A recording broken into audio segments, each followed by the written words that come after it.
পৃথিবীতে এত ভাগ্যবান বিড়াল আর কেউ দেখেনি। যেখানে যেত আগেই কেউ না কেউ তার জন্য ছাতা নিয়ে দাঁড়িয়ে থাকতো। ছাদ থেকে পড়লেও তার ভাগ্য প্রতিবারই তোকে বাঁচিয়ে দিত। মনে হতো যেন ভাগ্য প্রতিটি মোড়ে তার সঙ্গে রয়েছে। আর অন্যদিকে এমি ছিল দুর্ভাগ্যের জীবন্ত প্রতীক। নতুন চাকরির প্রথম দিনই ভোরবেলা সে বাথরুমে আটকে গেল। টুথপেস্ট দিয়ে লক খোলার চেষ্টা করছিল, কিন্তু হ্যান্ডেলটাই ভেঙে হাতে চলে এলো। তার পাউরুটি সব সময়ই জ্যামের দিক দিয়ে নিচে পড়ত।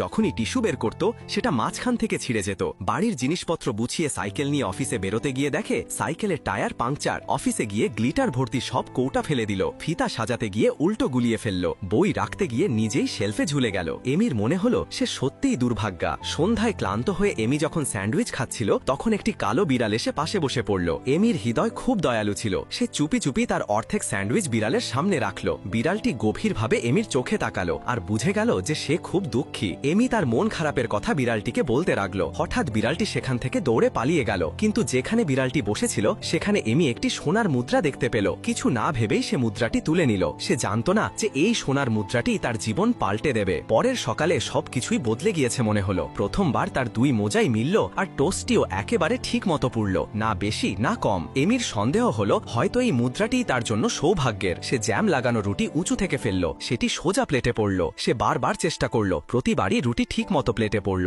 তারপর সে জোরে টেবিলে হাত মারল। প্লেটটি উড়ে গিয়ে সোজা ডিশওয়াশারে পড়ল। এখন এমির বিশ্বাস হলো এটা জাদুর মুদ্রা। অফিসে সবকিছু নিজের থেকেই ঠিক হতে লাগলো। সে পা দিয়ে এই জিনিসপত্র ঠিক জায়গায় লাগিয়ে দিচ্ছিল। এমনকি ফিতাও বিনা জটলায় সুন্দরভাবে সাজছিল। আর সে সময় মতো বাথরুমও পরিষ্কার করে ফেলছিল। কিন্তু ভাগ্যকে বদলাতে সময় লাগে না। একদিন কাজ করতে গিয়ে সে ভুল করে জাদুর মুদ্রাটি অটো ফ্ল্যাশ টয়লেটে ফেলে দিল। ঘাবড়ে গিয়ে এমি উপরে উঠে মুদ্রা তোলার চেষ্টা করছিল, কিন্তু তার কপাল থেকে একটি ঘামের ফোঁটা নিচে পড়তেই মুদ্রাটি চোখের পলকে ফ্ল্যাশ